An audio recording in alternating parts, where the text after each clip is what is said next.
Wait.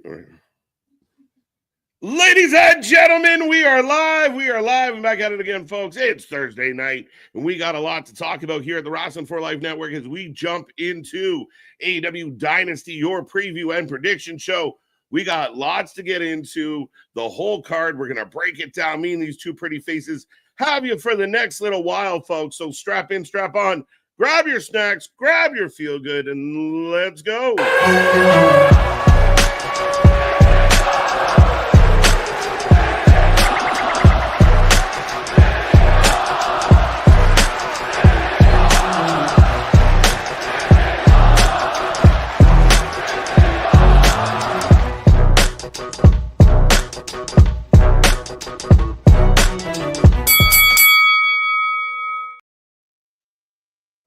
Ladies and gentlemen, ding, ding, ding. We are live and back at it again, folks. Welcome to the Wrestling for Life Network as we bring you your AEW Dynasty preview and predictions. We're going to go through every single match. We're going to debate it out a little bit.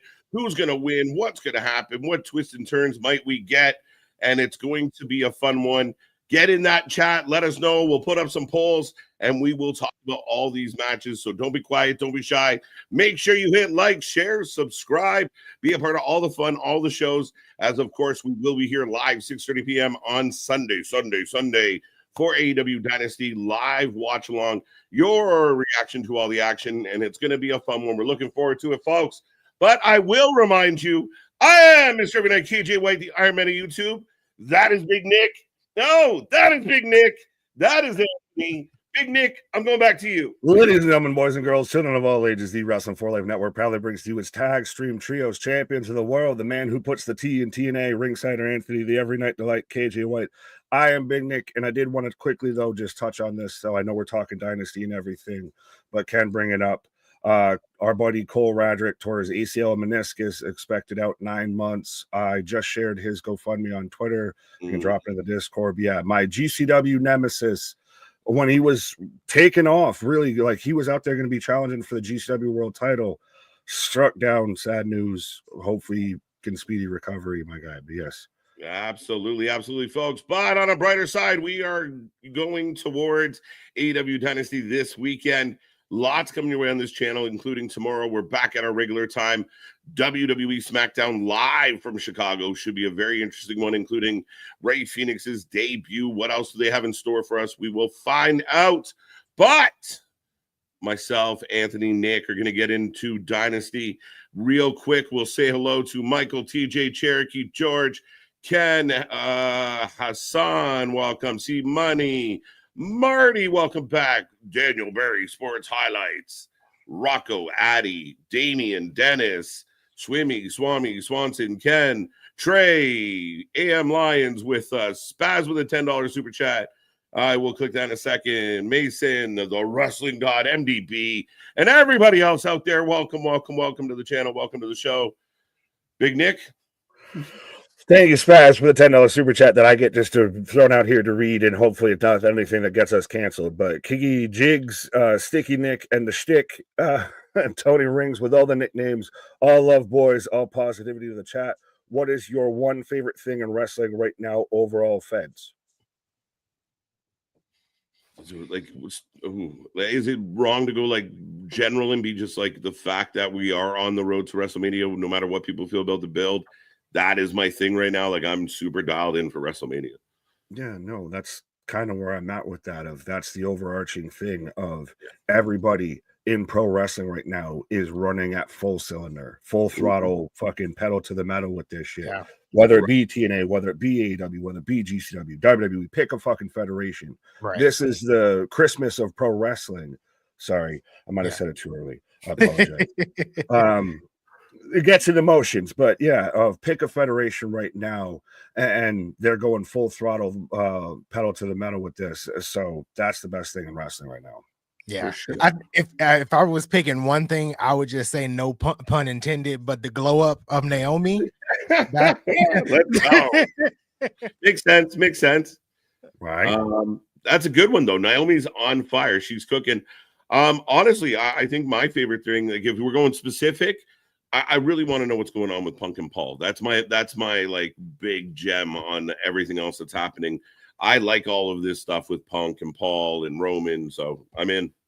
Get out of my head. I mean, I guess if I got to pick a different answer, well, I had the same thought, my guy. But if I had to pick a different answer, I'd say Cena Cody, because I think that there's a very strong potential that, and I know we went Fed heavy with that, but I think that there's a strong potential Cena leaves Mania as 17.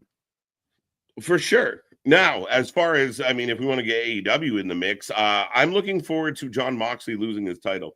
That's a prayer that I'm hoping gets answered. I want that more than I want Jericho to retire. No, I like that. I like that. I think it's time for John. He should have. Well, I'm not even gonna say that anymore because it wasn't even that good after. I was gonna say he should have lost it to Adam Copeland, but Sunday he needs to lose it to Swerve. Like we're over it, and I actually want to see the belt on TV again. Yeah, right. Right. Well, gentlemen, we got Dynasty coming up off the heels of Dynamite last night. I know they got one more stop before we get to the pay-per-view. MDB pointing out Anthony has been enhancing his beard routine. I see you, bro. A lot of things have changed, MDB. Like, look, he in the club. Right. So, you know. I now technically have the most hair on the channel. Yeah, you on my head. definitely have the most hair on the channel. The requirement was any. Right. Dale, welcome back. Ian, welcome back. Just quickly before we get into the specifics, how are we feeling overall about Dynasty? You know, kind of standouts in your mind without going too deep into it, because we are going to talk about each match. But yeah, how are we feeling about Dynasty? Well, what out of 10 going into it would you give it? That's what I've kind of bandied about in my head earlier today, of like my anticipation going into it, because we've had it before with AEW pay-per-views of the matches alone sell you on it. AEW, I feel, is getting more towards the stories, but there's kind of not that many matches on here that sell me pay-per-view, sell me what I want to make sure I drop $50 on and everything. I'm about a 6 with this show. I know it'll hopefully over-deliver with that, but I'm about a 6. 6. Okay. Anthony? I'm trying not to go in it super hyped because Revolution, like, literally probably was one of the best pay-per-views so far this year. So I'm trying not to go into that mindset. I'm gonna give it a cool 7.5 out the gate. That's pretty high, but okay. I think I'm gonna split the middle with both of you on this one. I think if you handed me AEW's card and just showed me the card and said, what do you think of this card? It sounds good in a lot of ways. I know Nick and I were kind of debating Kevin Knight, Will Ospreay prior to going live today. But that match is going to cook. That match is going to be really good. I don't really overly care about a couple of the matches on this card, but there are potential like banger matches. Like that match with Speedball, Ricochet, and Kenny. It might kill. Like it might be absolutely phenomenal.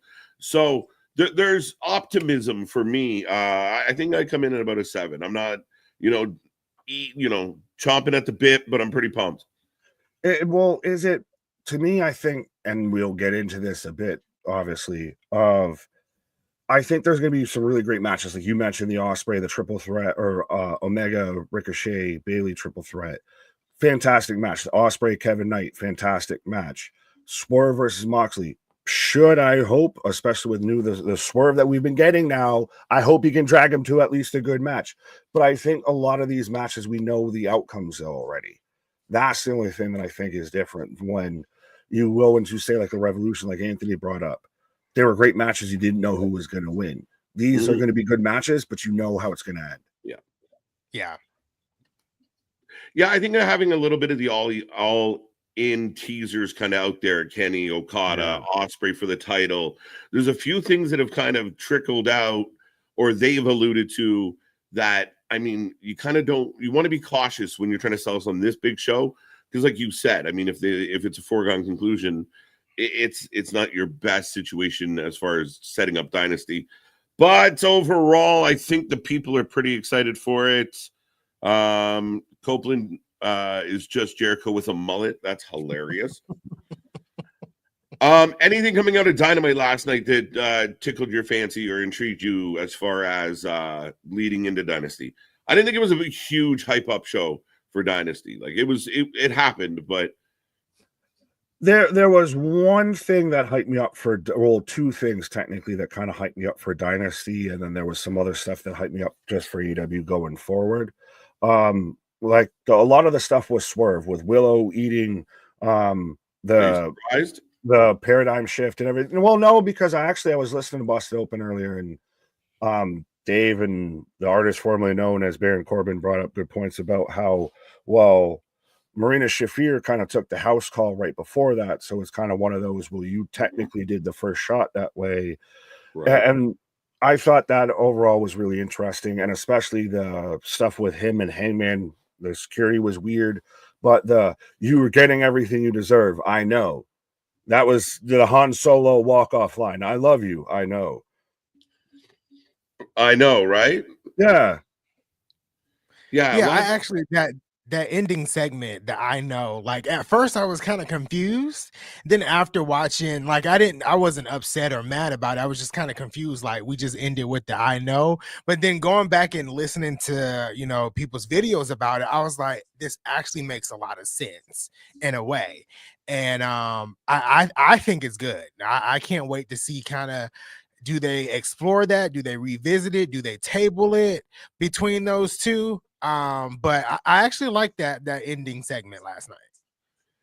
I just know my only beef with it is Adam Page continues to be the tardiest person in all of wrestling. This man's always, I saw your face, Nick. Explain. The man is always showing up with 2 minutes left in the show, half an hour late. Like this man is walking through the door at 9:59. Like, what are we doing? What are you, the overrun? Why are you here now? Like, what is happening? Listen, he was just showing up for the collision tapings. That's all he was doing. Right? He was just showing up for the collision tapings. But no, and I don't think that there needs to be too much of a continuation with Hangman and Swerve past that or anything.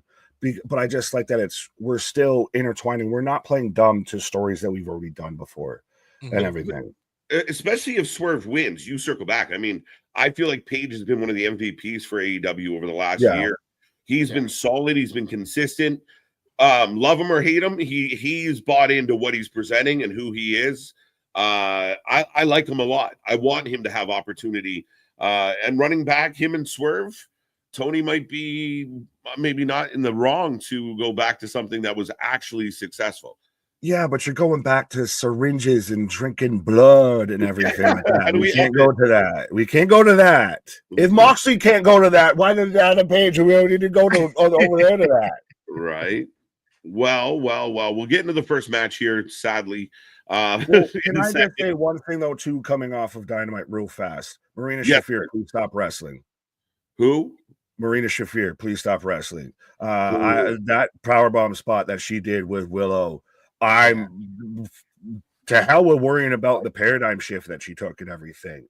That was scary to watch. And like, you already don't wrestle that much as it is. You're great with the Josh Barnett type stuff. Can coach, do that, do the grapple stuff, pop in and out for fucking blood sport. Stop wrestling. Please stop wrestling. I know Roddy's good. You're married, everything like that. He can do it. Stop wrestling, please. You're going to hurt somebody. Right. No, agreed. That was a bad spot. I was concerned for Willow for a second. They have to learn when to bail on something. Like, I think too often, and we see it sometimes where there's like the match comes to a standstill because it was like, I was supposed to do this. And they kind of like hit rewind, but we're all watching them kind of reset. Once they kind of established it wouldn't work with Willow, you either find a plan B or go to something else. Like, you don't just, you got to know when to fold them and not you got to know when to hold them, know when to fold them. Man knows how to fucking wind me up. Perfect. Absolutely. Emo, I see you. Hassan, I see you. Gnarly, welcome back. Happy birthday to Chelsea Green. Bandido over Jericho. So let's get into the first. This shouldn't listen. We're going to be very positive about a lot of what we see here today. This should not be on this pay-per-view. Nope. No. Okay, we agree. Good. No.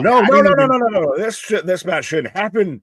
Not here, not there. I will not have this on my pay-per-view, Sam. I am none of that. No. I mean, I guess I'm asking this question early. How did we even get here? Because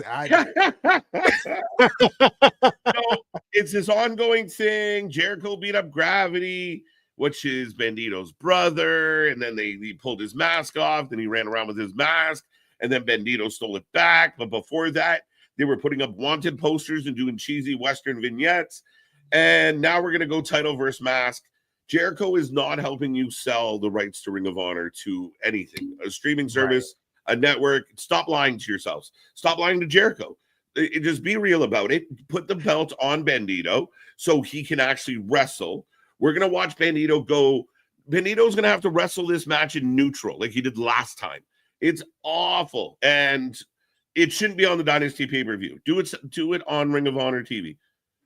Fool me once, shame on me. Fool me twice, I guess shame on me too. Because yeah, this hasn't worked now twice with Jericho. Right, trying to revitalize Ring of Honor with this. I think tonight overall, or on Sunday night, we'll see pretty much the learning tree wither and die. Hopefully, but Bandido, especially, hey, you're gonna do Super Card of Honor and everything. You're gonna do it in Texas and all that, and who better than to have to really jumpstart if you're going to get behind Ring of Honor of having Bandido come in as your Ring of Honor world champion. You can do all the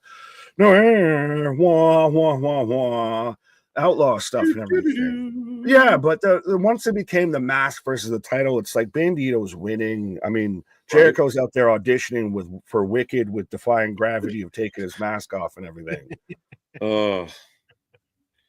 I mean, is there a world where Jericho wins now and Bandido? Yes, but I don't want to live there. That's an alternate universe. You're right. You can have that. I don't want to be at that. I mean, I don't get it. I don't get the mindset. And you have all this young talent kind of floating, doing nothing. Put them on this show. Daniel Garcia should not be the TNT title holder. Make him a Ring of Honor contender. You put him in there with guys like Hook. Go find Danhausen. You got Yuta out there just running around. There's a lot of really good talent that could be developing in Ring of Honor. Jericho's taking up a spot. He weasels himself onto every fucking pay-per-view. Everyone knows how I feel about Jericho. Another perfect example of him wasting our time. Well, isn't it the definition of insanity is repeating the same action and expecting a different outcome? Right. Yeah.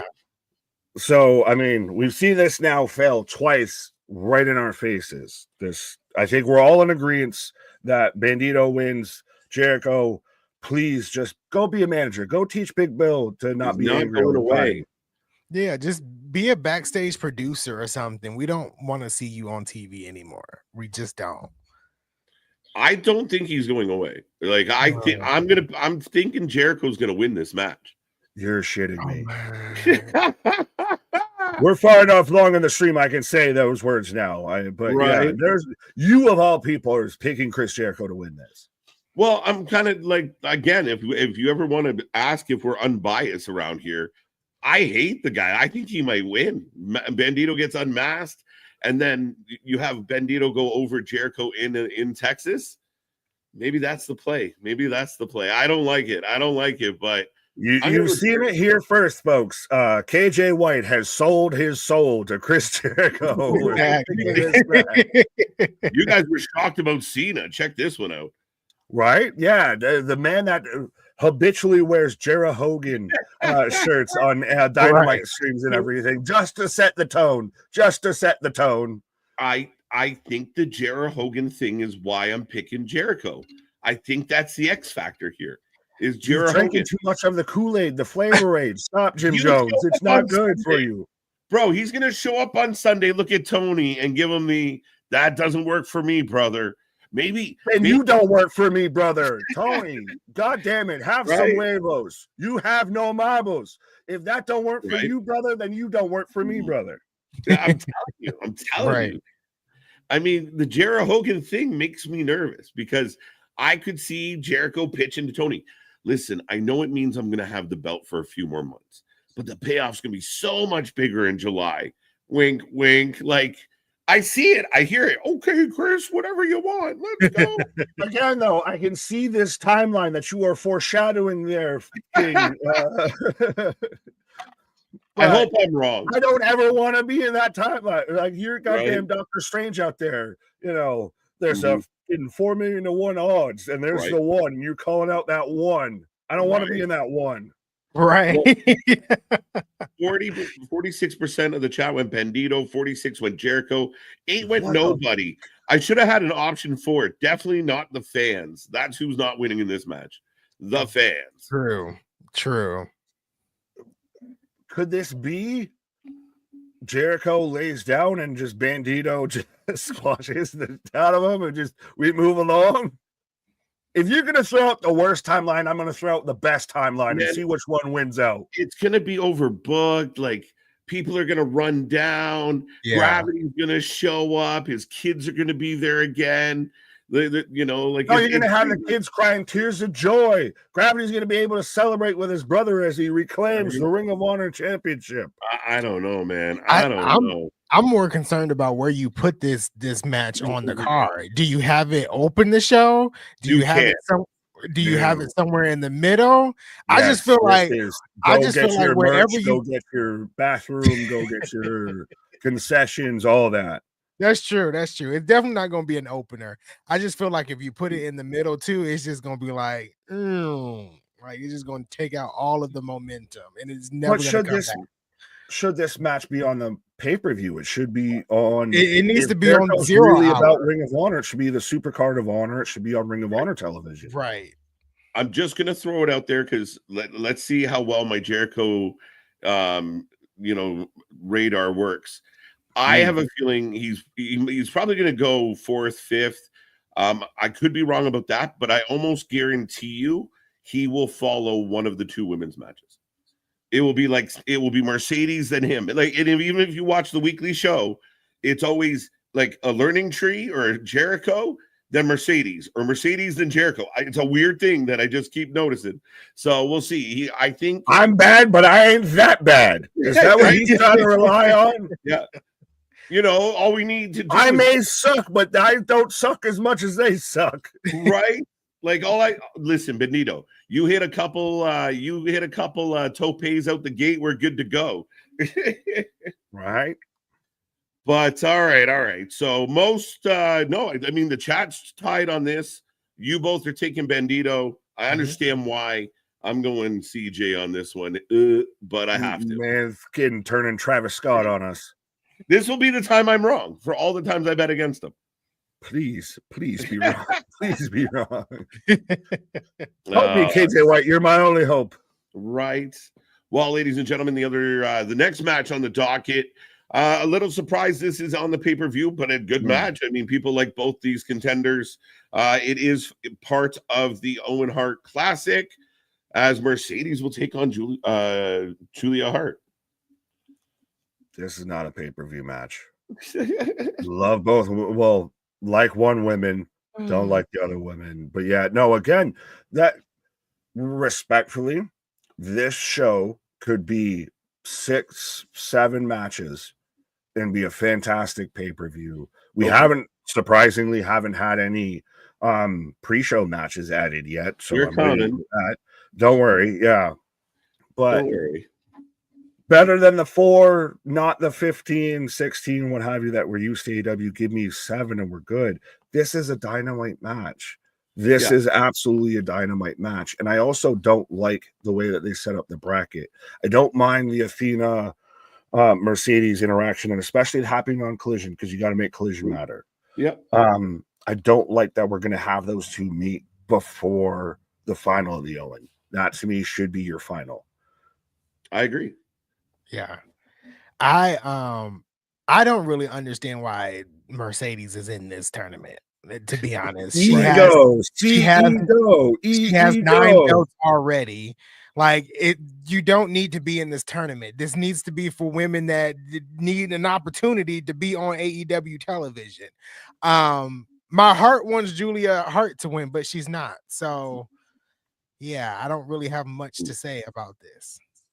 I could be wrong. We will find out on Sunday, but I feel like this is another opportunity to put another belt on Mercedes. It is. I think at every turn they want to put a belt on Mercedes. Like they're going to start killing crocodiles to get as many belts as they can, or alligators, you know, like they won't stop with this lady. She's going to be coming out. I said, give her Luther, and Luther can put them all in a wheelbarrow and wheel them out every week. All right. It's crazy. I don't necessarily, I think you could do the Owen Hart kind of separate, but you want to make it feel kind of special. It is a bit of a filler match. This is where I think Jericho might follow this match. Julia Hart and Mercedes here, I'm worried they're going to get a little exposed. We'll see. They could prove me wrong, but I think Julia's inexperienced. Mercedes doesn't lead a match very well at times, so I'm nervous. This could be a low point in the show. Well, it's Mercedes, so that'll be a low point. But I think the match, Julia Hart, I like in the match. I like her in the tournament. Just came back. She is actually really kind of developing as a talent and everything. And like I said, she just came back. She's got a history around here and everything. So I like her, but she's getting fed to the buzzsaw that is Mercedes Moné, the Thanos of AEW women's wrestling, of just has to collect the Infinity Stones of women's wrestling out here, and it still amounts to shit. But yeah, no, I hear you, KJ, especially with Mercedes Moné not being able to carry a match. Like she can't carry a match by herself. She has to have somebody. And as much as I love Julia Hart, she's still, inexperienced. She's still green and she's still young.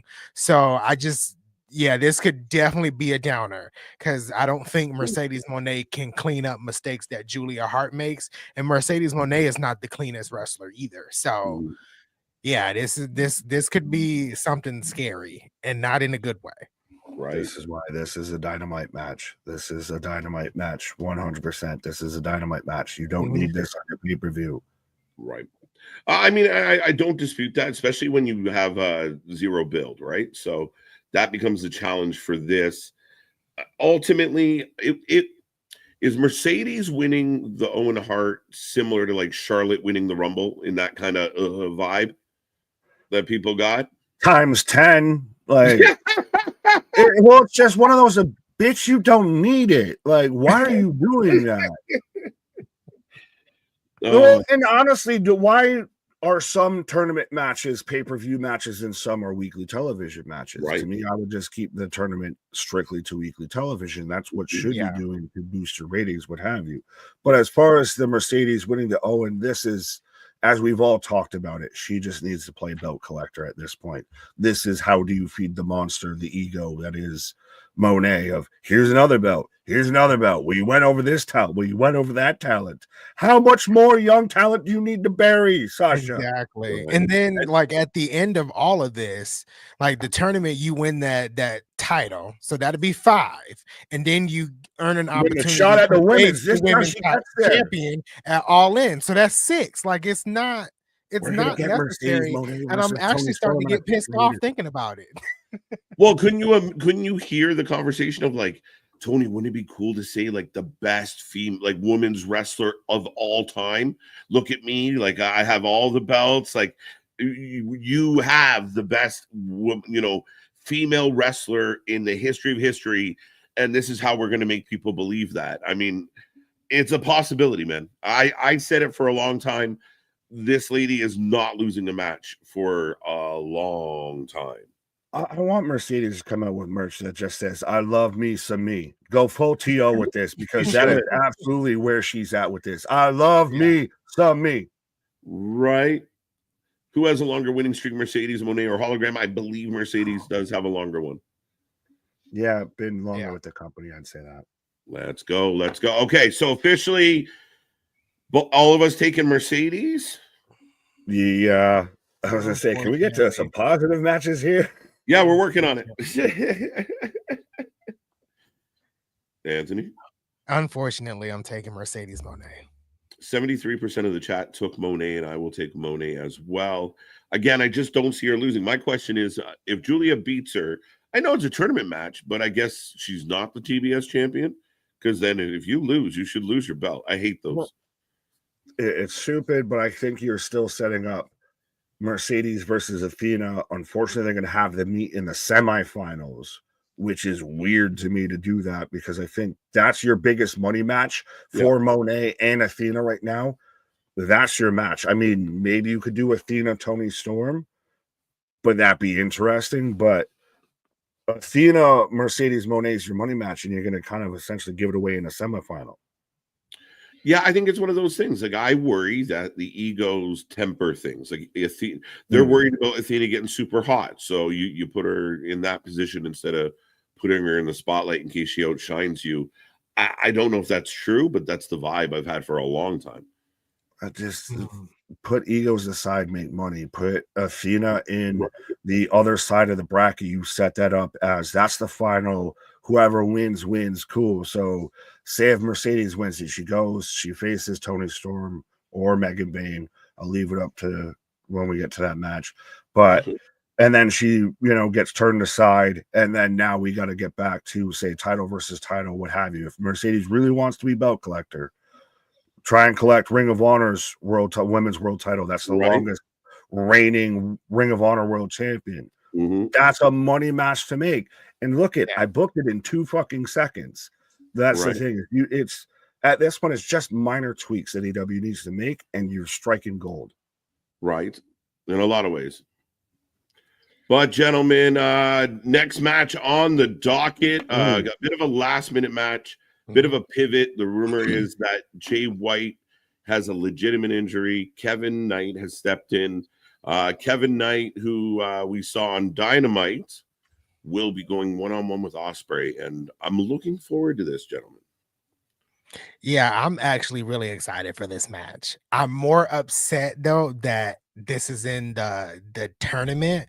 Like, I was like, when they announced the match, I was like, oh, this is awesome. But then I was like, Kevin Knight is definitely losing, and I don't want to see that. Like, I like Kevin Knight. And the first time I seen him wrestle was live in TNA. They came here to Atlanta, and I was like, this was the first time I've ever seen Kevin Knight. Extremely good. And when he showed up on Collision last week, which I actually watched for the first time in a couple of months, I was like, oh, this is great. And then Dynamite this week, it was like Kevin Knight versus Will Ospreay, and I'm like, Kevin Knight is definitely losing, but I want to see this match, and I think it's going to be good. I'm excited for it. Obviously, you can just tell that my pick is Will Ospreay to win, but I really wish it wasn't Kevin Knight versus Will Ospreay. Yeah. You want to go first? You want me to go? No, you shoot. Fair enough. Well, I already have an issue with VD from NY about his whole opinion on this and everything. To where Kevin Knight's just, I guess, allegedly thrown in this match to be a petty move because WWE was interested.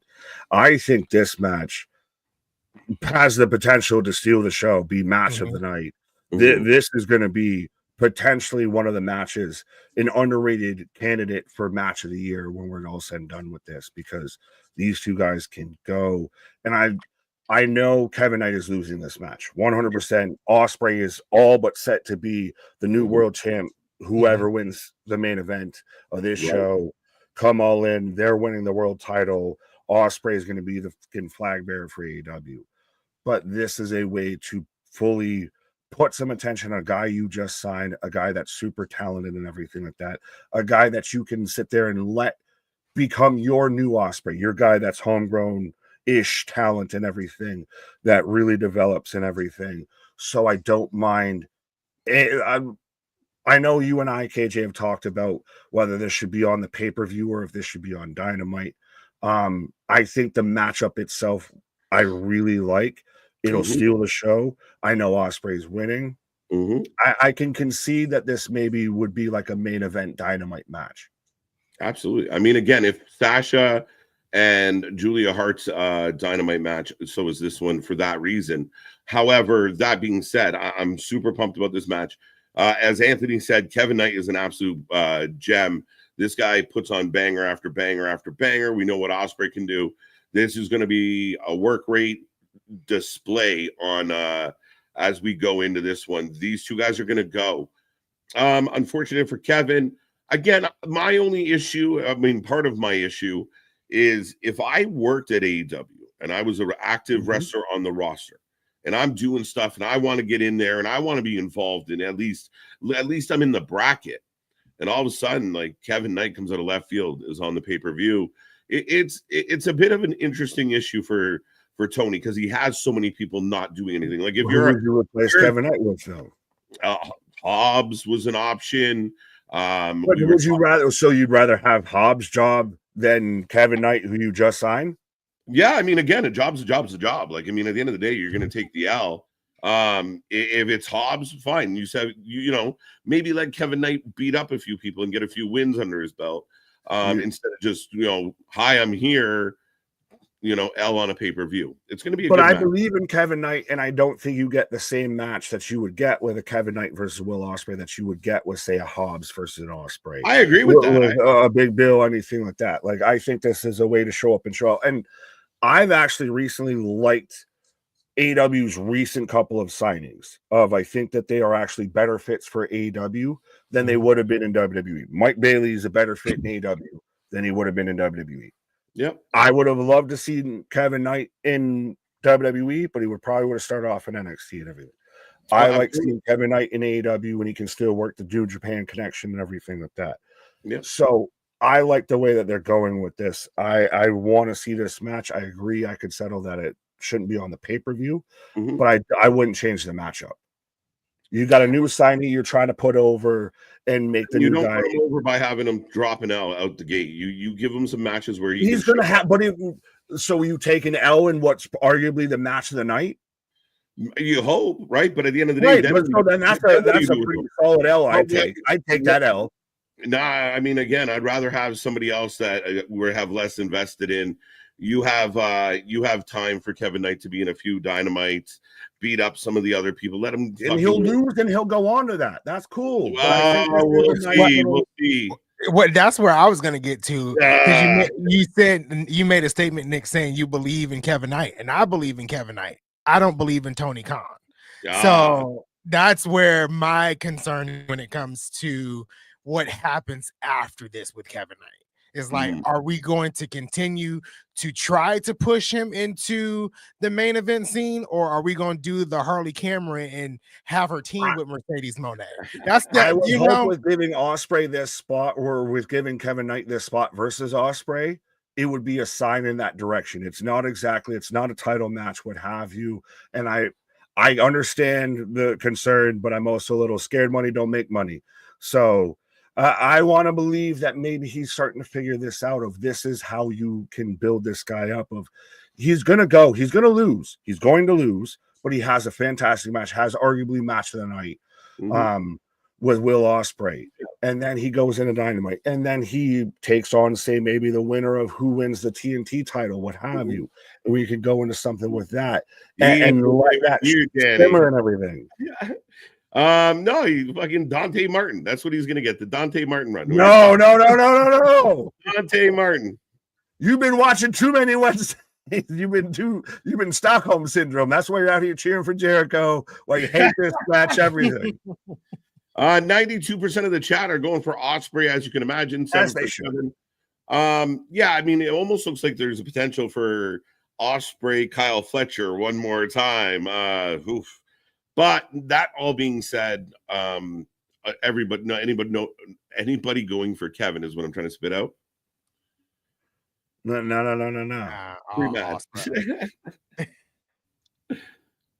Right. All right. Well, next on the did you know there were still trios belts in AEW?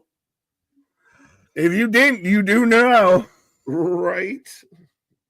So go ahead. Is FTR, as my voice cuts away real quick, but is FTR splitting, or are we just going to get FTR versus Edge and Christian? I'm leaning Edge and Christian. I think that's where we're going. Sorry, Anthony. No, I don't have anything to say. I just, I don't know. I don't know why this is on the card, to be honest. Like, I didn't. Is this half a Dynamite? Is this half a pay-per-view, half a Dynamite? That's kind of what it seems like in a way. It's just like I didn't realize the trios titles were a thing until last night Claudio walked out with one of the titles, and I was like, oh, they're still active. So I don't have any interest in this match. I don't really care who wins. This is gonna be a bathroom break. Go order some DoorDash. I don't know. It's just it's not important to me. See, and that's the thing, though, is what I was saying of why I came in a little bit lower, and I hope the card will over deliver, as I assume it probably will be. But there's a lot of these matches that I'm like, you can have that. That ain't even what I'm mad at. Like, this to me is Death Riders, Claudio, Pac, and crew retain, and if anything, we get FTR turns on Cope with this. Like, this is, to me, again, a predictable outcome. Yeah, a little bit. And I mean, Cope goes after the leader of the faction, Moxley, loses to him twice, and then is like, fuck it, guys, let's go after the trios belt. Use a bitch. Like, I don't want to fight you anymore, but can I fight your? Can I beat up your cronies? Yeah, like a little. I don't want to fight you, Bane, but I'll beat up your other masked henchmen. Right, essentially. And then you got I think that's what's happening. They're teasing all this issue. I can't imagine a world where you break FTR up unless Wheeler's like, look, we'll break up. Dax is going to go on a solo run, and I'm going to go home. Leave me alone. I don't see FTR breaking up.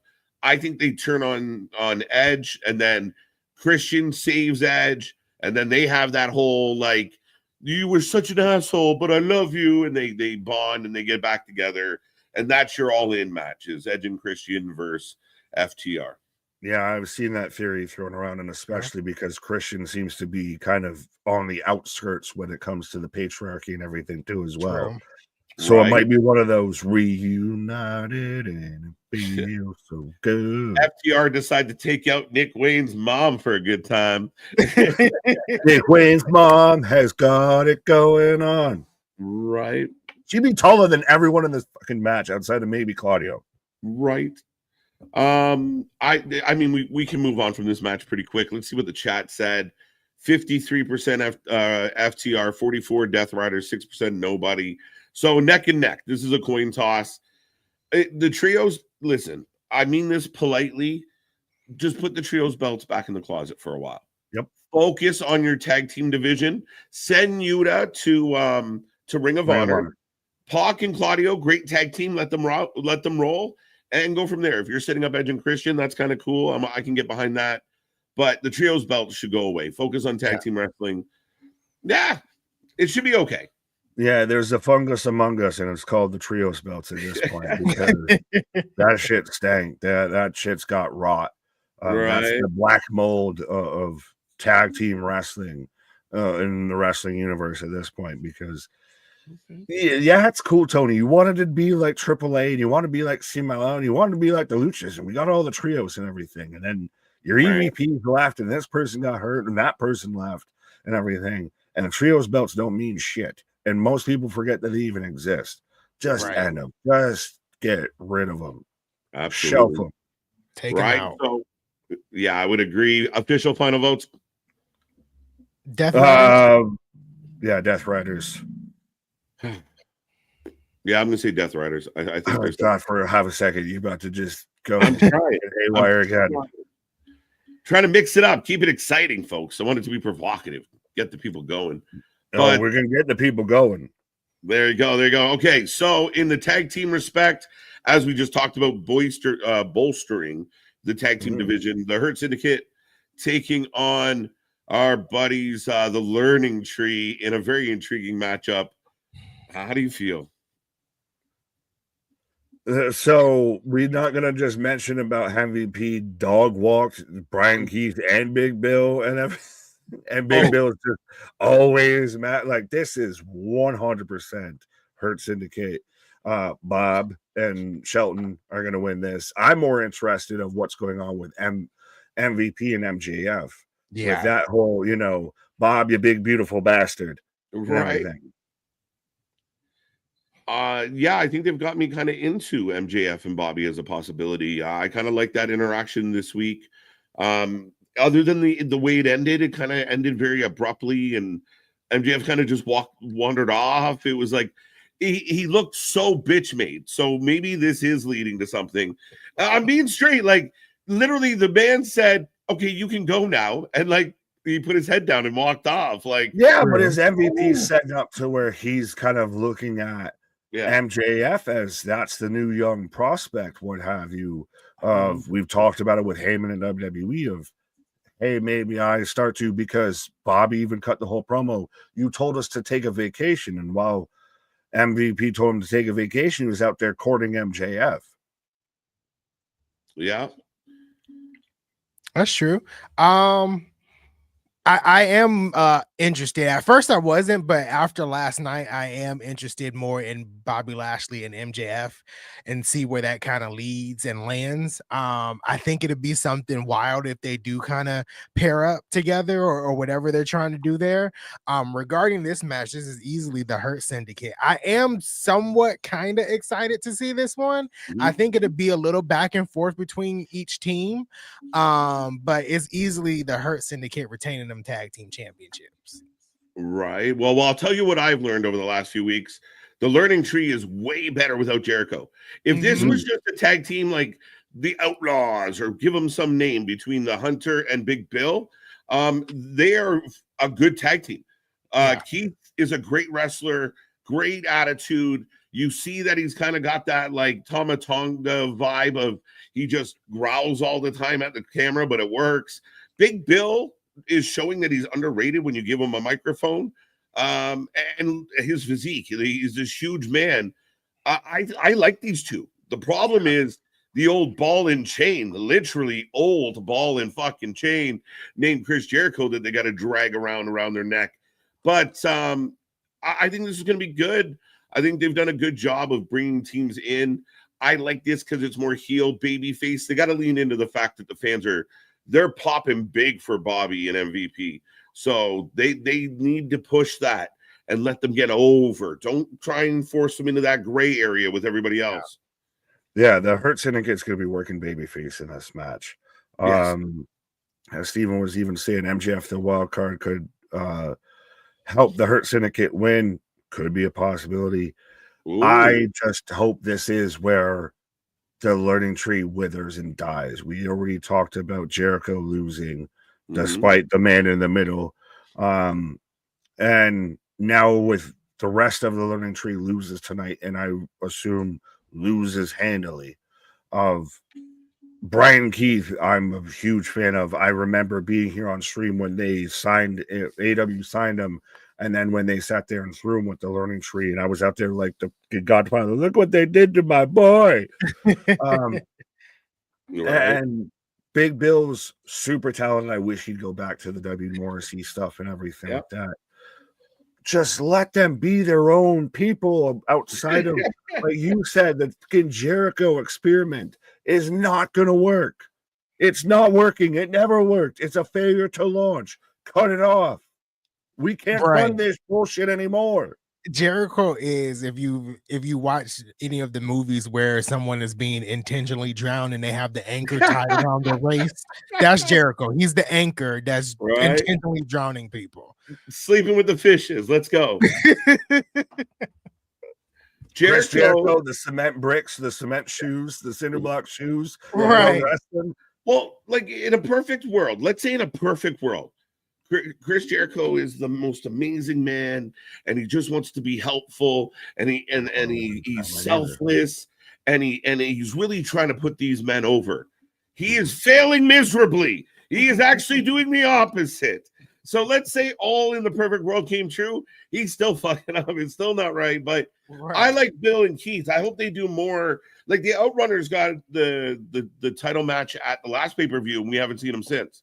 So no, I want Keith versus Bandido for the Ring of Honor World title, because Brian Keith was fantastic on the independents and everything. Bring him back to Ring of Honor. Let him can find himself again and everything like that. Have Big Bill just being, I guess, whatever fucking hoss matches you want to have. He's talented. Him as W. Morrissey was great. I thought there was a point he was going to jump to WWE. He didn't. But split all of this up. Just burn it to the ground. Burn it to the ground. Burn it down. There needs to be no remembrance. There needs to be no semblance of the learning tree anymore past Sunday. Yeah, and I think a rational person would think that. The problem is, if Jericho hasn't figured out what the next thing he's going to leech onto is, he's going to continue to leash off these two guys until he has an exit strategy.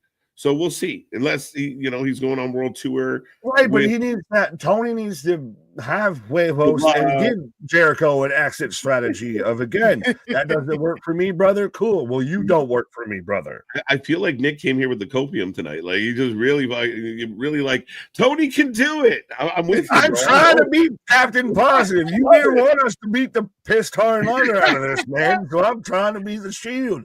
I believe in you. I believe in Tony Khan.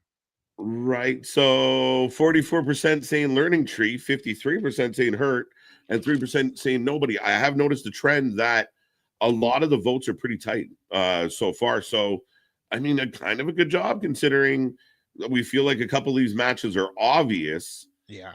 The crowd's kind of split. Yeah, I'm surprised. And I'm going to be surprised to see where we go with this match. We don't have to spend a lot on this match because I really don't care. I'm with you. I'm like, Adam Cole needs to win this and we can move on. That's how I feel. Right. Like, what has Daniel Garcia done? Like, where has he been? Like, he thrusts. Daniel Garcia as TNT champion hasn't worked. It hasn't been strong. Daniel Garcia is another guy, Ring of Honor, perfect. I think if he's fighting for the pure championship, or even if he's fighting a hook for the Ring of Honor title, or chasing a Bandido, great. But give it to Cole. Cole needs something. What happened to the Undisputed Kingdom, the Undisputed Era, whatever we want to call them? What happened to them? The same three people minus Fish. You replace Fish with someone better, and it's awful. It's I don't get it. It is lifeless. Oh, how I wish I didn't cut that fish. But no, it's been, the fucking devil storyline's been bad. Honestly, I'm full in agreement that Daniel Garcia, cool, you can trust my guy, and Tony loves you. Make Ring of Honor matter again. Remember when Tony bought Ring of Honor and was supposed to give a fuck about it, and he hasn't in quite some time. Right. Yeah. That's how you do that. You build your actual world heavyweight division around that. You build a title scene. You make it want to be tune-in television and everything. And Adam Cole, I have not given a shit about you since probably 2023. Keep it a buck. I do not care. Do you, boo-boo? Of maybe you with having a bit of a name can do something with this TNT title. Mm-hmm. I don't give a rat's ass either way here. Yeah. The last thing Adam Cole did that was interesting was when he was with MJF, not the heel turn after, but when they were kind of ROH tag team champions and things of that sort, that was cool. But yeah, since then it just hasn't worked out. I know he was injured for the majority of the time, but when he even first came in, like nothing really kind of happened, right? And they, like you said, they tried to get the Undisputed Era back together as the Undisputed Elite at first, and it just like it failed. So when it comes to Daniel Garcia, I remember last year when people was like, Daniel Garcia is the main event. He's going to be in the main event soon. He can't even hold the mid-card division or whatever division he's supposed to be in down. Just like, I don't know. This is another title that probably needs to be retired. You already got the Continental and the other title. What's the other one? The international title. Right. You got the international and Continental. Don't worry. Come Texas, come all in. We're gonna see those titles. One of them's gonna fade off into the sunset. I hope so. But yeah, I'm still taking Adam Cole after I dogged him too. So I just dogged both men. That was terrible. So I swear, folks, we do like this company, but yeah. No, I mean, again, it could be a fun match. It should be a fun match. Doesn't really feel like a pay-per-view match. I know a lot of the build for this one's been on Collision. Again, my question, like I said, is just what happened to Cole? And I think Cole's a great example. We see online all week, especially because of the Tony fumbled.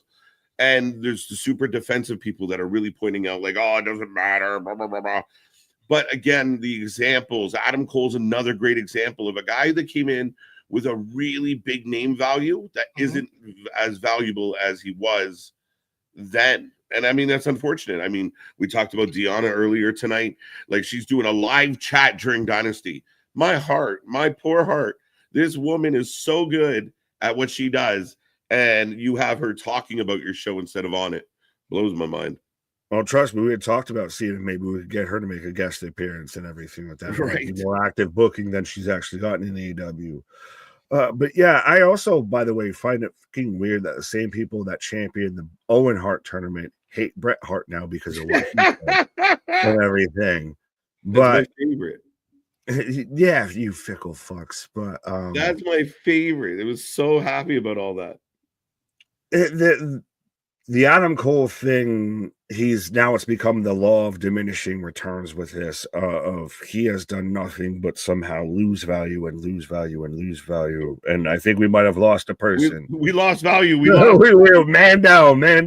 But yes. But yeah, we've had the Undisputed Kingdom, we've had the Undisputed Era, the Undisputed Elite.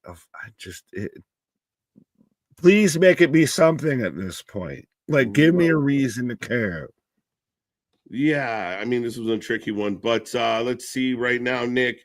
41% saying Danny, 56% saying Cole, 4% saying nobody. So another match kind of split very close to the middle. Pimp down. Yeah, 1032, pimp down, pimp in distress.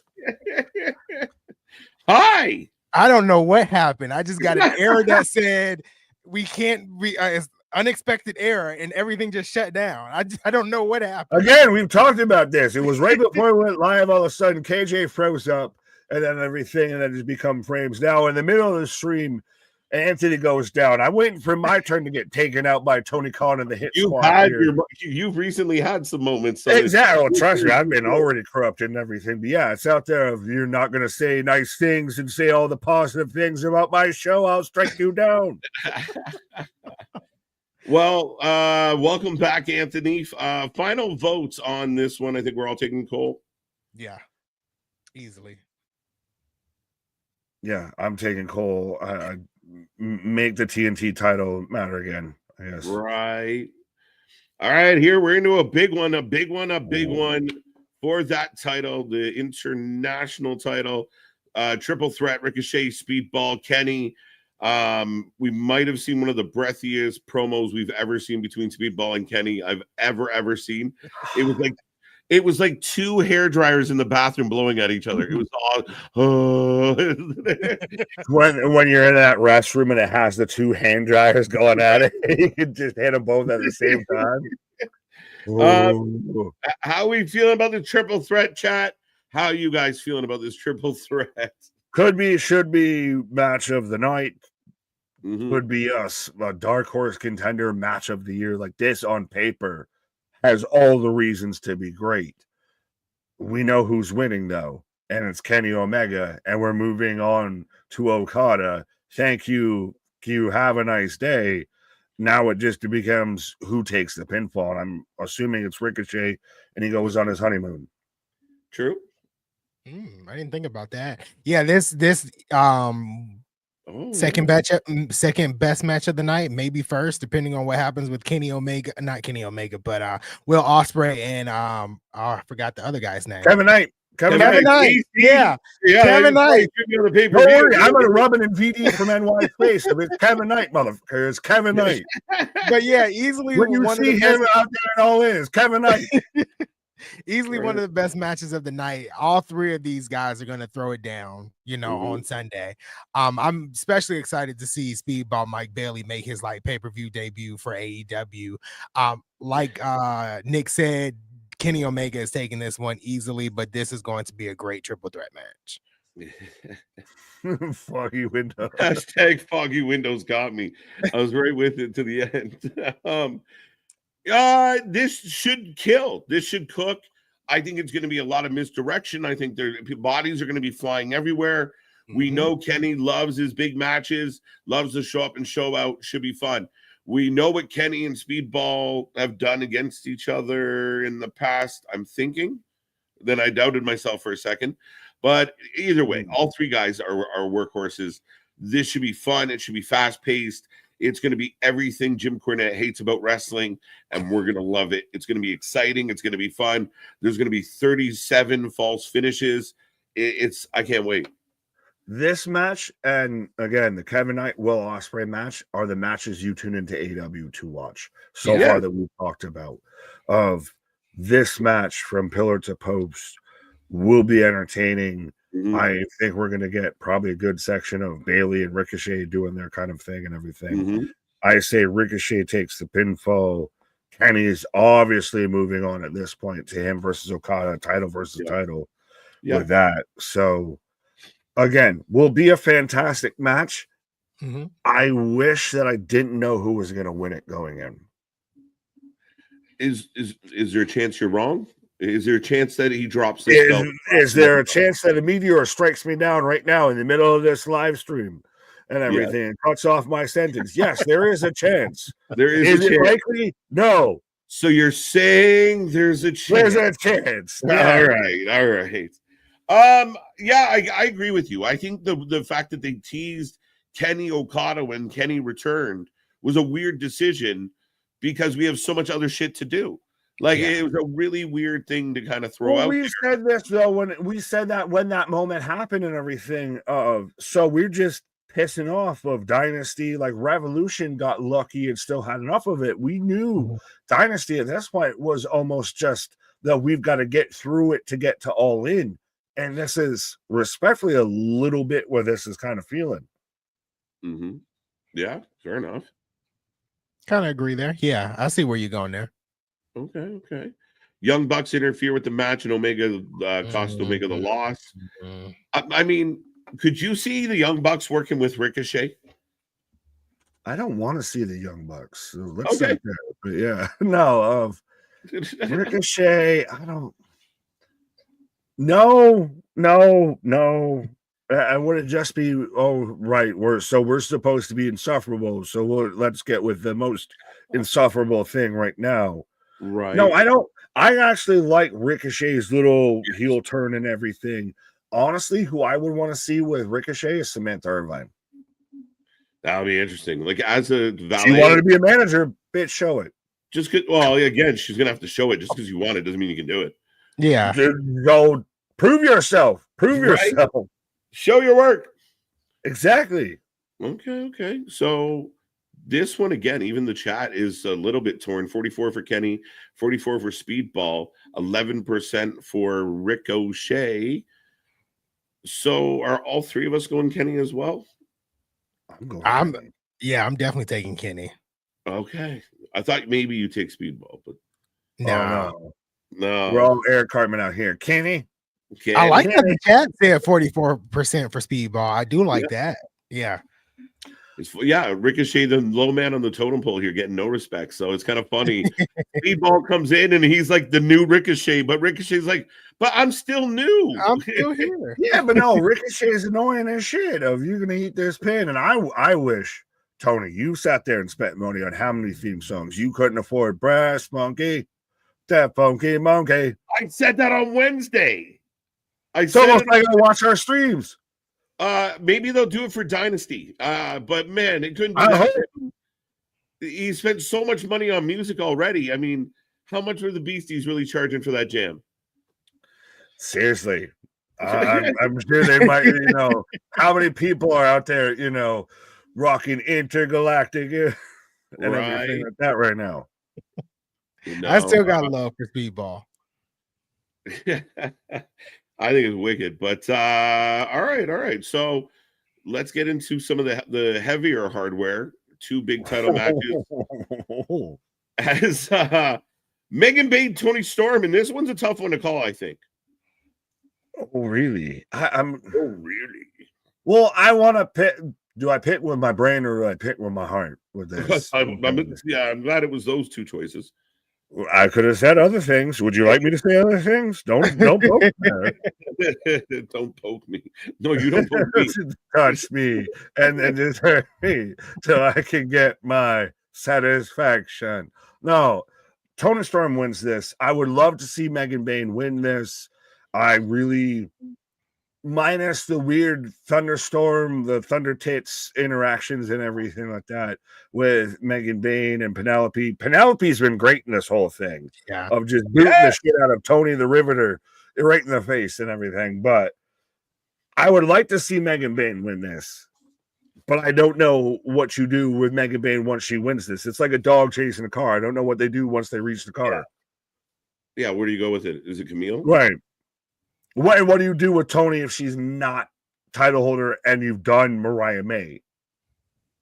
Where does Timeless just become literally timeless and you can't do it anymore? Timeout? And Timeless ends up in timeout. I don't know. What do you think, Anthony? I don't know. Like, I don't see Toni Storm losing the title until All In, to be honest. Okay. Whoever wins the Owen Hart tournament. Monet? Oh, fuck you, Monet. I'm just saying. I don't know. I like Megan Bayne. I think she's good from what I've seen over the past 2 months. But I think Tony Khan has a heart for Toni Storm for some reason. That's why she's always having that title. I just don't see her losing until it's on the big stage. She's good. She's good. The best they got at that level. Yeah. Toni Storm's been phenomenal, and I feel like if she drops the belt again this quick and goes away again, you are risking her losing some favor, like losing some momentum, and then every time you go away and come back, it's harder to get that back again. So I'm a little torn with this one. Megan kind of getting pushed fast, which I've criticized Tony a lot of. You bring in, we just talked about Adam Cole. If you had kind of pushed Adam Cole into the world champion status or on that doorstep at that level, right when he got to the company, maybe now he wouldn't have been fluttering the way he is. But Megan, they're pushing hard. But if she doesn't win, where do you go with it? I'm scared when it comes to Megan Bayne, because this is a similar situation that happened last year. So Megan Bayne was signed and she's easily going to Toni Storm now. Deonna Purrazzo was signed and easily went to Toni Storm, and then now we don't see Deonna Purrazzo. So I am a little afraid on that foot. Like, is this going to be the same thing that happens to Megan Bayne? I don't know. Megan Bayne becomes Deonna Purrazzo, becomes Taya Valkyrie, becomes Willow Nightingale, becomes, that forgotten women superstar. Chris Statlander becomes the Thunder Rosa. It's just Thunder somebody that coulda, shoulda, woulda, and you really wish that they woulda, but they didn't. Nope. Yeah, again, that's the biggest dilemma here. Is Tony really struggles to expand. I mean, listen, you said it. I think, Nick, you said it. Penelope Ford has been great. I mean, amazing when you actually get you get some of your women's roster onto the show. It's you're really surprised at what they can do when you put them in the position. We know what the talent is there. Just saying you have them is great, but you utilizing them to their potential is another thing altogether. This could be something that's ongoing, but I can't imagine Toni Storm gives up the belt already. If not to Megan Bayne, then to who? Because she does have to drop it. Like, let's be honest, she can't bogart it. She can't sit there and, I dare say, Roman Reigns of it, to where she is the champion for eternity and then forth. Of who does she lose the title to if not Megan Bayne? It's a good question. That's why I asked him. That's a really good question. I mean, I have an answer. I say Athena. I mean, I honestly let Schmiegel Mercedes Schmonet sit there, and she can play fucking belt collector with all of the mid-card belts, all of the belts and other promotions and everything else like that. She'd be the TBS champion, everything like that. Let Athena go over her, and then she goes at Toni Storm. I like Athena. I liked her as Ember Moon. I think obviously there's been a fucking clear focus with her to where she's been champion for 2+ years. If there's another long-term transitional champion that you could go to, it's Athena there versus Schmiegel. But yeah, I say let her lose the belt to Athena, and Athena becomes the new AEW Women's World Champion. Athena just going to pole vault past everybody. Well, Stat and Willow and all of that, they've already been log jammed. I wish I could help you, but there's so much recovery and saving that I need to do to course correct you. Of Mercedes, you can have that. I don't want that. Athena, I think, because she's so untouched she hasn't been on Dynamite. She's been so secluded to Ring of Honor. She feels foreign. She's unique. All of that. You can instantly hop, skip, and jump her. There's no way. Well, then provide a different opponent. Sir. I don't see Athena winning the world title before Mercedes Moné. If that happens, I will be very, very shocked if she wins the world title before Mercedes Moné. That's why I say she doesn't drop it until All In. If Mercedes Moné does win the Owen Hart tournament, which it looks like she most likely will, that's when Toni Storm drops it. Do I want that to happen? A Texas girl wins the AEW Women's World Title in Texas. Yeah, but you're about to bury her by Mercedes. So you put her in this tournament, Mercedes buries her, and then she shows up and fights Toni. You don't bury her in that way. She's getting dusted. She's getting dusted. She's gonna lose, but she's getting dusted. Her winning streak's gonna get broken, and they're gonna send her back to Ring of Honor, half the champ she was when she went to AEW. Thanks, Moné. I hear a lot of y'all saying a lot about who I picked, but not saying who y'all would pick to be. I just said Mercedes. I just said Mercedes. Well, you can have that. I haven't heard KJ. Right. You can run a Megan program and not give up on Megan. Keep Megan in the hunt. Apparently, Camille's still out there somewhere. Deonna fucking Purrazzo. Deonna Purrazzo. I'm going to beat this drum so hard for so long until we see some Deonna Purrazzo. On this programming. She is outstanding. The virtuosa. I mean, come on. You got to get her in there. So, yeah, there's options. I can't imagine. I love Athena. I think she's done great things. Congratulations on this run. But to pole vault the entire women's roster and go to the top of the pyramid, I don't know, bro. I'd be pissed off if I worked there. What else is new? But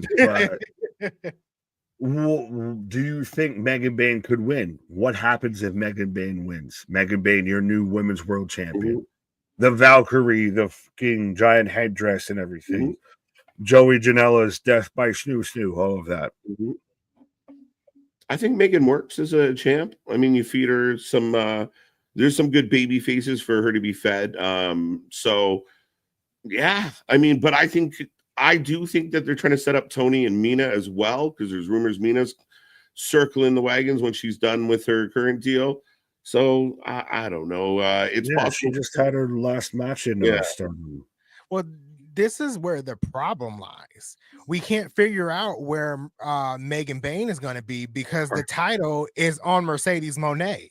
Like, she's holding the mid-card title, and if she would actually put over talent, and I'm getting angry thinking about it, you can put Megan Bayne as the TBS champion. But Mercedes Moné is holding all the gold. That's why we can't figure out where we could put Megan Bayne. We can't put Deonna Purrazzo anywhere. We can't put Taya Valkyrie anywhere because it's all on Mercedes Moné, and that's the problem. I'm Jack Nicholson over here, like, yes, this is what I've been saying of. She's out there. She's the Orange Lantern of, I keep all the gold. I keep all the belts. Mm-hmm. So now we just move around her. I guess the women's wrestling scene in AEW revolves around Moné in the sense of we just avoid that shit and we focus on the women's world titles. Mm-hmm. You know, we get a tag titles, what have you, this, that, and the third, the Ring of Honor women's title. We move around Mercedes, but yeah. Mm-hmm. Yeah, I like the idea that Megan takes the belt off Toni because it's a big rub for Megan. Like, if you beat Toni, the only thing right now is I think Toni's like one of the best in their company, male, female. I mean, I think she is absolutely dialed in. She's over. She's a good champ. She's entertaining. People want to see her. So I struggle, but maybe it is a bit of Tony beats her, but Megan doesn't give up the fight and keeps hunting her down. But then you have this Owen Hart thing kind of over our heads. So I don't know. I'm going Tony. Yeah, I'm Tony is what I feel we're going with this. Yeah. All right. Megan getting 56, Tony getting 39. So Megan's the favorite from the chat. Really? Well, I mean, she is the power. Like, Megan Bain is a talent again. And I think I said it earlier I like the talents that they've scooped up. Of the talents that they've scooped up, obviously I feel would do better in AEW and with their kind of current situation than they would in the WWE platform. So okay, they're at least finding that out. They're figuring that level of this out. Fair enough. Makes sense. Now we move on to the world title, the men's world title. No stipulation in this one. I had to double check last night because of the go home show, and we'll probably talk about that as of yet. But Moxley Strickland world title on the line. Swerve. Right. Okay. If it's not Swerve, just take me off of this earth at this point. I don't want to see John Moxley champion anymore.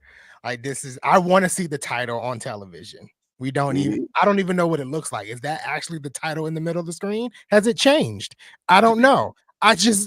Please give it to Swerve. Please get it off of John Moxley, like expeditiously, please. This has been said expeditiously. Yeah. In my head, I thought, good word. Exactly. I gotta love me some hooked on phonics shit. But especially this has been.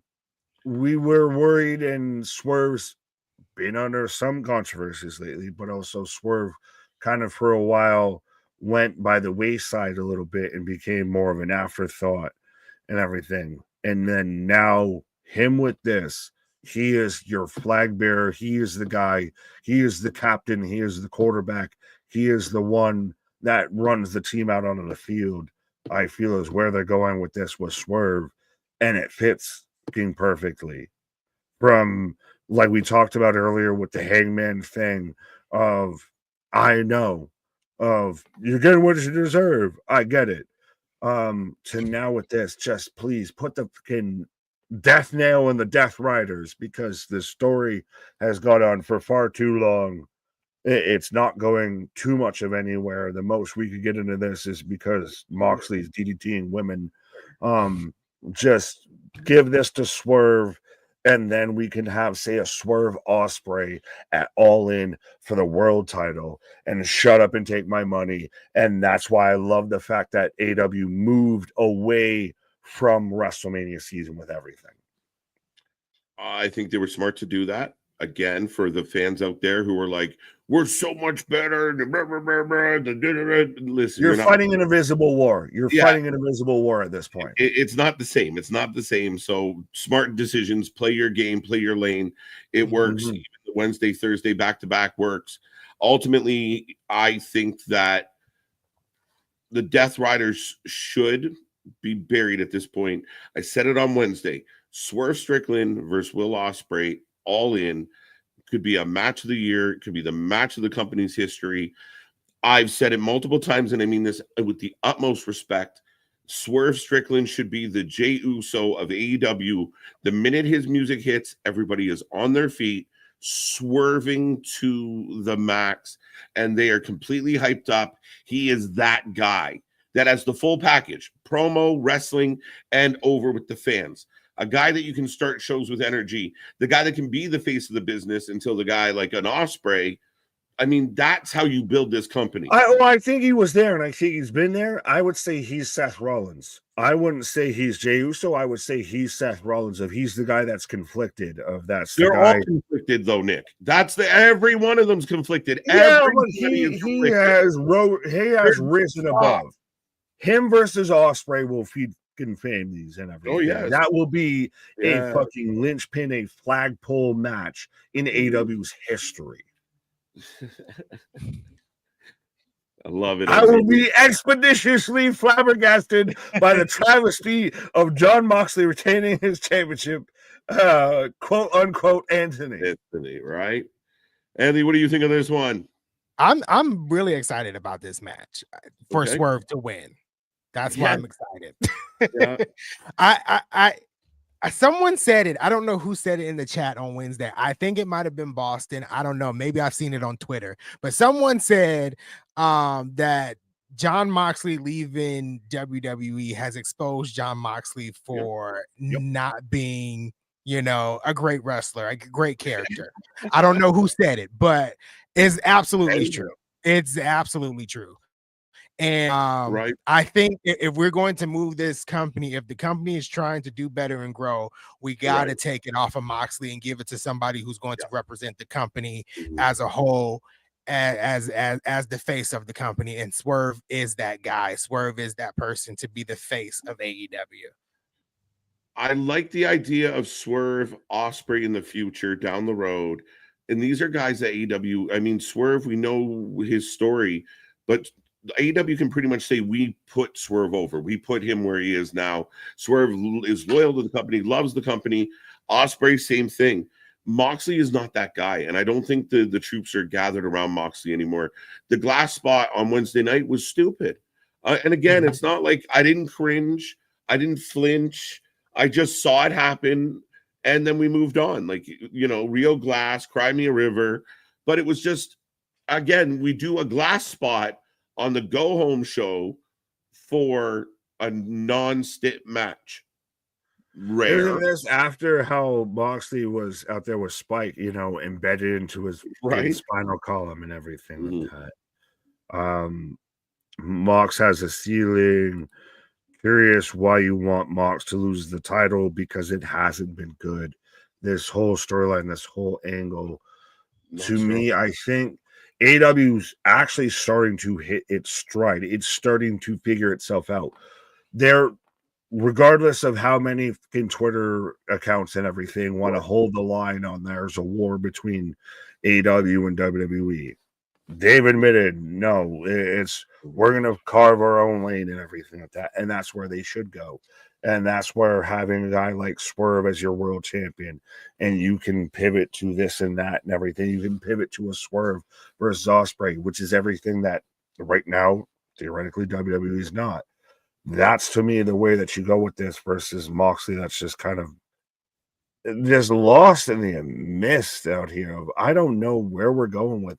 Yeah, I mean, again, with Moxley, you have a lot going on, Nick. I mean, literally, and I know the question is, why do we want to see what's better for the company, I would think. And I think all three of us can agree the fact that Moxley holding on to this belt, it's not helping. I think some of the more boring people or the boring positions are being held by title holders. Moxley's not exciting. Danny Garcia is not exciting. Mercedes is a different argument altogether. Okada hasn't been an exciting. Who are the exciting champions in AEW? None. You can say Kenny Omega in the tag. He just won it. He hasn't even defended it. And the Hurt Syndicate. Yeah. Right? So that becomes your dilemma. 2 out of 72. Yeah, like the Death Rider thing needs to die. It needs to go away. It's convoluted. The walk and the talk. It hasn't worked. It doesn't. It's just the skinhead fucking Shield with this. Like, it's really weird with the way that they're going about it and everything. It hasn't landed on anything. Marina Shafir has at times almost acted more of a badass than Moxley with this. You need to course correct, and you need to the battle with AEW or the battle with WWE. That's not existent anymore. We're not talking about that. You focus on what AEW is, and you can sit there and you can run Swerve versus Ospreay, and that is your head. Imagine the card of I can sit there and sell Omega versus Okada, and it's headlined by Swerve versus Ospreay. I'm tuning into that show. I don't know about you. I'm tuning into that show. Mm-hmm. 444 saying, just throwing it out there, the fact that he's getting hate, but I don't hate Moxley. Like, that's what you misunderstand, sir. Don't you think this means he's actually doing a good job? Indifference isn't hate. Go ahead. Yep. No, that's all I was saying. Yeah, no, that's the problem. Like, I don't know. Do you hate him? Like, I mean, we hate him with the belt, but when we see him, we're not like, boo. Like, I don't feel that way. No, I think people use this sentence in a differently, and it's not explained well. I like Gunther. Gunther is a heel. Gunther has been entertaining to me. He's the world champion. I like that. John Moxley is not entertaining. I'm bored watching John Moxley come out and speak in parables each week that don't make sense. Like, this is what he does. He comes out, speaks in parables. Nobody understands what he's saying, and like, it's boring. Like, I don't think as a heel, we're so if a guy is a heel or a gal is a heel and we hate them, we're hating their character, we're hating what they're coming off on television, like John Cena right now. There's a lot of people that don't like John Cena right now because he's a heel. That's the legit, but he's actually entertaining of what he's actually doing. And this is coming from a guy who doesn't even like John Cena, period. So I'm just saying here, when it comes to John Moxley, he's just boring. That's not him doing his job. That's him actually not doing his job and entertaining the fans. Not doing good. He doesn't sell. It's flat. The storyline doesn't make sense. They should have actually hijacked the company. I think Mercedes is kind of what you were talking about, in the sense of, some people can argue Mercedes is grinding on our gears and we kind of hate her attitude. Therefore, she's doing okay. Now, that's a different debate, but at least there is that there. Moxley's just doing Moxley. Moxley could care if there was one person in the building, 500 people in the building. He's just putting on a show for Moxley, and that ends up becoming the problem. And I'm telling you right now, after 2 bad matches with Cope, if this match with Swerve is bad, nobody's blaming Swerve. Oh, no, not at all. Well, and is that issue an issue of almost blaming Moxley at this point, of when he should have taken over the TBS Supercenter and everything? Right. Like, this whole storyline has been a failure to start a bit with this, of you were supposed to be essentially the Shield incarnate and everything, and you've just fallen on that pretty hard. Yeah, I would agree. Final picks on this. I'm gonna go Moxley. What demon have you been possessed by? In nomine Patre e Filii e Spiritus Sancti. We don't have a private seance to exalt KJ from the demon that has possessed him in wrong predictions. Defiant Jazz is on my mind today, so we'll put it that way. When the jazz man's testifying, is make it. Scale of 1. Oh no, we talked about it pre-show, so we don't really have to go with that. Last thing we'll throw out to the people and us, any possible holy shit like surprises. Darby apparently is going up the mountain on the 15th, so he hasn't even started climbing yet. So that's on pause, unless that's misdirection. Anybody? Jack Perry, Bucks, anybody? Alexander, Canadian Strong Style. The wild card with the Owen on a Dynamite is more likely. I could see something like that. Like, I don't know if I believe enough. Like, any surprise, I feel like they'd be saving for All In. When you mentioned Darby going up the mountain, though, all I could think of is the dude from The Price is Right and everything. Yodelay. Are we gonna just get a graphic of Darby going up the mountain like that? Anyone got anything? No, as far as surprises go. I don't have it. I got nothing. Well, do you? So we talked about initial rating. What do you think your end rating for the show is going to be? I hope it's not the same as your initial going in, but like, I assume this is going to over deliver versus what I anticipate it is on paper. Yeah, if the matches we don't have a lot of faith in can be all right, and the matches that we have a lot of faith in deliver, it's going to be a hell of a fun pay-per-view. Right? Yeah, I'm with KJ. If I wanted to give it an ending rating, like what it may be, I can give it an 8. I'm with them. 8. If it's a 9, I'll be thrilled. I like to eat apples and banana. Well, ladies and gentlemen, that is the breakdown. That is the preview. That is the card. That is Dynasty. We will be here live at 6:30 p.m. on Sunday for the whole show. Your live reaction to all the action is going to be a fun one. We know when we start. We don't know when we're going to finish. We might be here till Monday. We're usually here till Monday. But It's going to be a hell of a show. We're looking forward to it. Make sure you're here for that one. Of course, tomorrow, back at its regular time. All the Americans can stop crying. It's okay. We're back. We're back home. How did you know I was crying? Now we're out here, all gas, no brakes with it. Right. Straight up the scale with it. Yada, yada, mean. It should be a hell of a show. Braun Breaker, Jacob, last man standing match. Punk's in Chicago. Phoenix is debuting. Strap in, strap on, folks. We got lots coming your way. Check out all our socials. Don't forget Anthony's TNA coverage as well. We got all the fun stuff. Be a friend, tell a friend. Before we go to Nick, Anthony, any final thoughts? No, I think you said it all. I'm good. Our shit is real, our shit is raw, our shit is all authentic. When you're talking about that wrestling, you put that for life with it. Come back tomorrow. We got so much more, folks. See you on the flip side. Good night.